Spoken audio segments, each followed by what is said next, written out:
Hi, I'm Steve Bookbinder. I'd like to talk to you about how to maximize your weekly sales meetings, particularly your Monday morning meetings. Now, not every sales team has a meeting on Monday mornings, but if you did, you'd more properly prepare for the week than if you put it on any other day. I like a Monday morning meeting because it gets the sales team going quickly, gets everybody focused on what they need to do. However, if you need to do it on a different day, you can.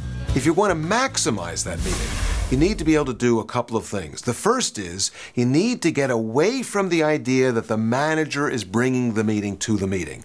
Most managers bring the meeting to the meeting, and when they can't, they just cancel the meeting. What do I mean by that?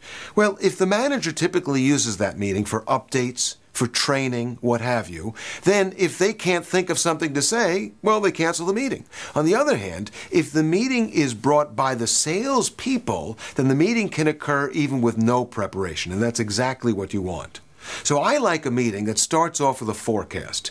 By looking at a forecast, particularly if you have a prospect management board, where you can, in one glance, see not only the arrangement of prospects, but calculate the value of the prospects, and therefore forecast what sales are going to close this month and how much revenue is going to come in the short term, then you're able to make a lot of very important assessments. Obviously, if the forecast calls for you're going to fall short, or the forecast calls for you're looking good, you're going to make different emphasis upon what activities need to be happening that week.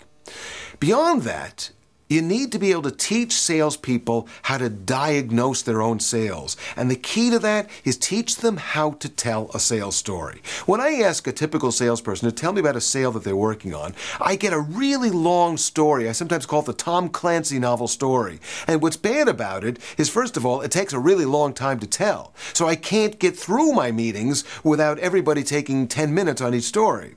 But beyond that, when a salesperson needs 10 minutes to tell a story, it tells me that they don't know what to tell. They're spinning the story so it sounds positive because that's what salespeople do. They spin things to make them sound good. I don't want that. I want an objective telling of the story so that I can objectively evaluate whether or not this is going to happen. And what I really need to know from every story is really the answer to these two questions. In my view, what do I think is the most important thing needed next to close the sale? And when will that happen?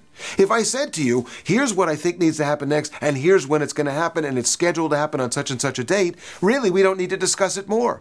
If I say to you, here's what I think ought to happen, but I have no date for when that's going to happen, well, then it's very quick. A quick remedy.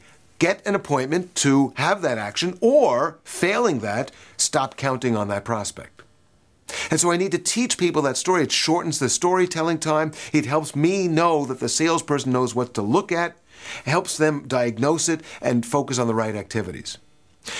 Another thing that I want to get out of my sales meetings is I want to strategize. Now, the key to sales strategy is knowing where in the process a particular prospect is at any given moment.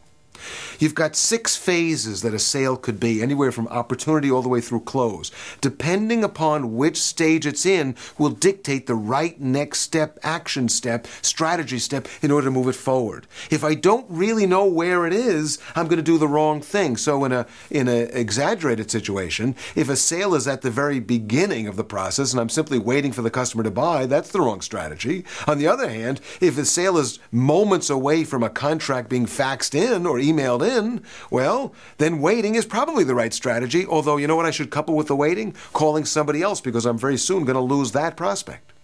And so coming up with the right strategy and discussing strategy and employing a strategy we once used with a different prospect and applying that strategy, because after a while what you realize is no matter how different every sales story is, most sales stories boil down to one of about 6 things. And so once I recognize that sales stories repeat themselves, challenges repeat themselves, and therefore strategies can be repeated, I help the team understand where they are and what they need to do. Training is the next thing I could do with a good Monday morning meeting. I could do training in a lot of ways. Of course, I could bring in a training company, but I could also train them myself if I'm a manager. I could also have the strongest person on the team train everybody in the thing that they do the best. Or I could take the weakest person on the team and have them prepare a training program to teach somebody something. You know what happens? Training accelerates learning. I take the weakest person on the team. I have them read a couple of books on appointment making. I have them summarize those books for everybody else on the team. At minimum, you know what happens? That person's skills improved, and everybody else has improved a little bit too. Well, if you want to learn more about how to maximize your Monday morning meetings, contact us.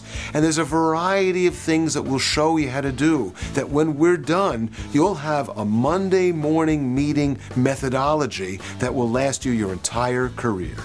Find out more about this proven sales process that works. Contact DEI today.